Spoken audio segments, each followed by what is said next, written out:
नमस्कार दोस्तों, आप सभी का बहुत बहुत स्वागत है आपके अपने YouTube चैनल बनर्स एजुकेशन पॉइंट पर। जैसा कि आप सभी को विदित है कि आज 26 अप्रैल 2022 के दिन MPPSC मुख्य परीक्षा 2020 का आयोजन किया जा रहा है। आज थर्ड पेपर के एनालिसिस करेंगे हम, किस प्रकार के प्रश्न आए, किस प्रकार से आंसर राइटिंग करनी थी, कैसा रहा पेपर के स्तर, संपूर्ण जानकारी आज किस वीडियो में आपके लिए उपलब्ध कराएंगे। उसके पहले यदि आप पेपर 4 के नोट्स चाहते हैं, एथिक्स के और पेपर 5 हिंदी आदि के नोट्स चाहते हैं तो हमारे डिस्क्रिप्शन बॉक्स में जाकर इंस्टा मौजू के लिंक के माध्यम से मुख्य परीक्षा एवं प्रारंभिक परीक्षा के हस्तलिखित नोट्स परचेज कर सकते हैं। चलिए स्टार्ट करते हैं, देखते हैं आज का हमारा वीडियो। सामान्य अध्ययन तृतीय प्रश्न पत्र पूर्णांक इसके 300 नंबर का पेपर है और इसमें जो प्रमुख रूप से सर्वप्रथम इस प्रश्न में 30 अति लघु उत्तरीय प्रश्न है। प्रत्येक प्रश्न के उत्तर हेतु आदर्श शब्द सीमा 10 शब्द एक पंक्ति होगी। सभी प्रश्न अनिवार्य हैं। पहला है 200 एन का एक बल 50 के गृह द्रव्यमान की एक स्लेज को खींचता है तथा 40 एन के घर्षण बल को काबू करता है। स्लेज का त्वरण आपको ज्ञात करना है कि स्लेज का त्वरण क्या होगा। तो इस प्रकार से जो कहते हैं प्रश्न भी आए थे जिनको हल करना था और जिनका हल करके उत्तर आना था। जिनने तैयारी की होगी निश्चित रूप से फायदा मिलेगा। टर्मिनल वेग को परिभाषित करें, 3 नंबर का प्रश्न था कि टर्मिनल वेग को परिभाषित करना था। इसके बाद जब प्रकाश एक पदार्थ से दूसरे पदार्थ से गुजरता है तो उसकी आवृत्ति, तरंगदैर्घ्य और गति पर क्या प्रभाव होगा, यह भी महत्वपूर्ण प्रश्न था। एक अधातु का नाम लिखिए जो धातुओं के समान चमकीला गुण रखती हो। ऐसी अधातु का नाम लिखना था कि जो धातुओं के समान चमकीला गुण रखती हो। इसके बाद निम्नलिखित में से लुईस अम्लों को पहचानिए। NH3, AlCl3, Cl-, SnCl4, इन 4 में से लुईस अम्लों को आपको पहचानना था। इसके बाद P नाइट्रोफेनॉल और O नाइट्रोफेनॉल में हाइड्रोजन बंध के प्रकार लिखिए। इसको बाष्पोत्सर्जन को परिभाषित कीजिए। प्रश्न अपेक्षाकृत सरल था कि बाष्पोत्सर्जन की प्रक्रिया को आपको एक लाइन या 10 शब्दों में परिभाषित करना था। हीमोग्लोबिन क्या है, हीमोग्लोबिन से संबंधित आपको यहाँ पर बताना था। पेपर थोड़ा सा कठिन लग रहा है।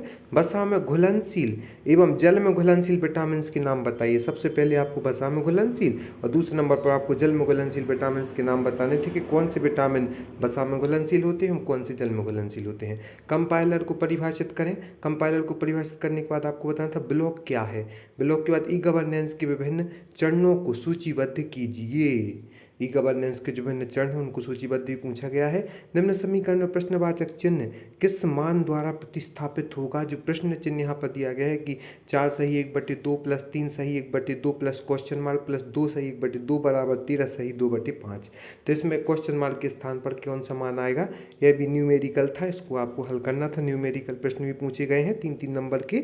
यदि खरीदी मूल्य बिक्री मूल्य का 96% है तब लाभ प्रतिशत कितना होगा। इसमें जी तो समझ में आएगा कि लाभ प्रतिशत, लेकिन लाभ प्रतिशत का आपको सूत्र भी पता होना चाहिए, तभी आप इसका व्यवस्थित आंसर दे सकते हैं। इसके बाद मूल्यांकन करो। 450 का 28% प्लस 280 का 45%। तो इनका मूल्यांकन करना था कि किस प्रकार से इसका आंसर आएगा। इसके बाद NPCDCS संपेक्षाक्षर है, मतलब किसका यह मतलब इसका पूर्ण रूप क्या है, इसका आपको फुल फॉर्म लिखना था। डेंगू ज्वर संक्रमण का कारक है, किस प्रकार से है कि नहीं है, इसके बारे में आपको लिखना था। इसके बाद आयुष्मान भारत योजना अंग क्या है। हम आपको बता दें कि जो हमारे 3 मार्क का मतलब पेपर 3 की PDF थी, भूगर्भ शास्त्र, ऊर्जा, पर्यावरण और इसी के साथ साथ केमिस्ट्री, फिजिक्स, बायोलॉजी, विज्ञान एवं तकनीक, सभी से पूरा सिलेबस कवर किया गया है। इसलिए आप हमारे नोट्स आगामी परीक्षाओं के लिए परचेस कर सकते हैं। राष्ट्रीय विज्ञान दिवस 2022 की थीम क्या थी। जो 28 फरवरी को राष्ट्रीय विज्ञान दिवस बनाया गया था उसकी थीम क्या थी, यह भी पूछी गई है। यह करंट अफेयर से संबंधित प्रश्न है। इसके बाद जैव प्रौद्योगिकी में सुनहरा रंग क्या प्रदर्शित करता है। जो जैव प्रौद्योगिकी है उसमें सुनहरा रंग किस बात का द्योतक है। इसरो द्वारा विकसित लॉन्च व्हीकल की 5 पीढ़ियों के नाम बताइए। इसरो के द्वारा जो विकसित 5 व्हीकल की 5 पीढ़ियों के आपके यहाँ पर सिर्फ नाम बताने थे, क्योंकि 3 मार्कर में आप इतना ही लिख सकते हैं। महासागरीय ऊर्जा से विद्युत ऊर्जा किस प्रकार प्राप्त होती है। जो महासागरीय ऊर्जा है उससे विद्युत ऊर्जा किस प्रकार से प्राप्त होती है, आपको यह प्रक्रिया सरल शब्दों में यहाँ पर डेफिनेशन एक्सप्लेन करना थी। ऊर्जा प्रबंधन से आप क्या समझते हैं। इसके बाद प्रश्न था ऊर्जा संरक्षण द्वारा ऊर्जा रणनीतियों में कैसे सहायता मिलती है। इसके बाद निम्नलिखित के पूर्ण रूप लिखने थे। आयु IUCN का आपको लिखना था, जो रेड डाटा बुक वगैरह का वो करती है। उसके बाद UNEP के भी आपको इसके पूर्ण रूप लिखने थे। तो आपको संक्षेप और पूर्ण रूप हमेशा याद होने चाहिए। आगामी समय भी आपको तैयारी करनी चाहिए। जिनका पेपर अच्छा गया उनके लिए बहुत बहुत शुभकामनाएं। थोड़ी सी मिस्टेक रह गई है तो आगामी पेपर में आप सुधार करें और हो सकता है आपको अपनी सफलता निश्चित रूप से प्राप्त होगी। सतत विकास को समझाइए। सतत विकास के बारे में आपको यहाँ पर बताना था, सतत विकास को भी समझाना था। परमाणु ऊर्जा क्या होती है, इसके बाद किस आधार पर पृथ्वी के बाहरी कोर को तरल माना जाता है।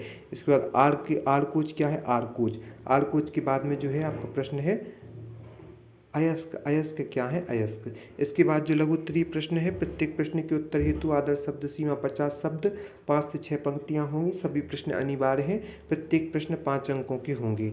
इसके बाद जो आपका महत्वपूर्ण प्रश्न पूछा गया था इसमें लघु उत्तरीय में, लूमिंग घटना का वर्णन कीजिए। जो लूमिंग की घटना होती है उसको आपको वर्णन करना था। विरोधी ध्वनि की अवधारणा की व्याख्या करनी थी, आप कर सकते थे, सरल था। नाप की विखंडन और नाप की संलयन तो आप प्रारंभिक काल 5वीं क्लास से पढ़ाया जाता है। तो जो नाप की विखंडन होता है उसमें पदार्थों का विखंडन और संलयन में जोड़ा जाता है। तो नाप के विखंडन को परिभाषित कीजिए। विखंडन अभिक्रिया में क्यों उच्च मात्रा में ऊर्जा मुक्त होती है, इसको भी आपको डिफाइन करना था। इसके बाद हुंड का अधिकतम बहुलता नियम परिभाषित कीजिए। पी, डी एवं एफ कक्षकों में युग्मन होने के लिए न्यूटन इलेक्ट्रॉनों की संख्या भी आपको बतानी थी।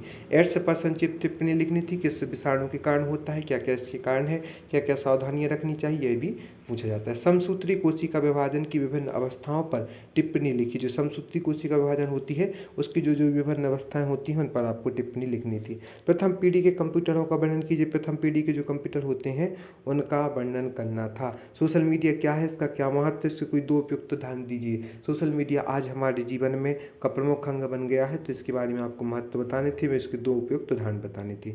इसके बाद जो है आपके न्यूमेरिकल पूछे गए हैं। एक बैग में 50p, 25p और 10p के सिक्के क्रमानुसार 5:9:4 के अनुपात में है, जो 206 रुपये प्रत्येक प्रकार के सिक्कों की संख्या ज्ञात कीजिए। तो आपको यह अलग अलग सिक्कों की संख्या यहाँ पर ज्ञात करनी थी। टोटल जोड़कर आप इनका अनुपात निकाल सकते थे। थोड़ा सा मेथड था, कठिन था, अपेक्षाकृत ज़्यादा कठिन नहीं था, पर आप हल कर सकते थे।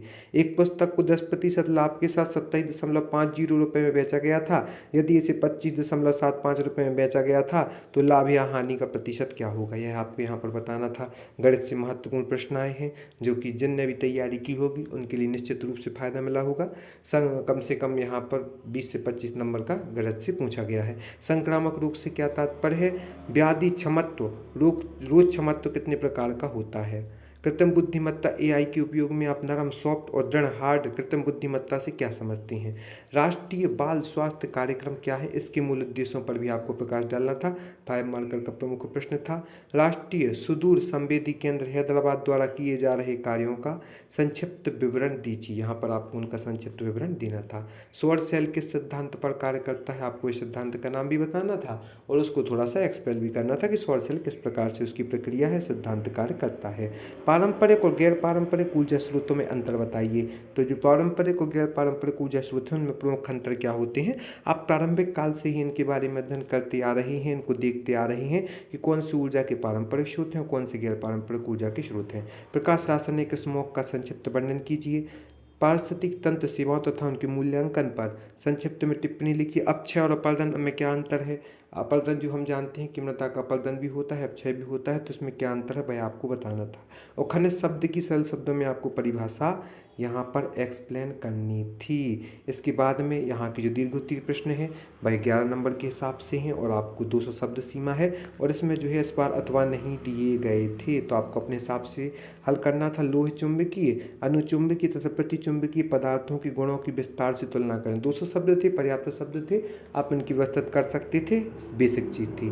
BSEPR सिद्धांत क्या है, सिद्धांत के आधार पर CH4 NH3 व H2 अणुओं की आकृति की विवेचना कीजिए। प्रतिरक्षा तंत्र क्या है, इसके घटकों को बताइए। जन्मजात प्रतिरक्षा का विस्तृत वर्णन आपको करना था। माइक्रोसॉफ्ट ऑफिस सॉफ्टवेयर के उपयोग कार्यों को समझाइए। आत्महत्या करने वाली 50 महिलाओं की आयु नीचे दी गई है, इनमें से महिलाओं की औसत आयु आपको याद करनी थी। वर्ष में महिलाओं की औसत आयु, महिलाओं की संख्या और आपको n बराबर 50 दिया था, तो इस प्रकार से आपको औसत आयु यहाँ पर निकालनी थी। आयुष, एड्स एवं कोविड-19 पर संक्षिप्त टिप्पणी लिखी। यहाँ पर उनने आपको 3 टॉपिक दे दिए हैं जो कि आपस में डिफरेंट भी हैं लेकिन स्वास्थ्य संबंधी है तो आयुष, एड्स एवं कोविड-19, हमने कहा था कोविड-19 से प्रश्न जरूर पूछे जाएंगे, तो कोविड-19 पर संक्षिप्त टिप्पणी लिखनी थी।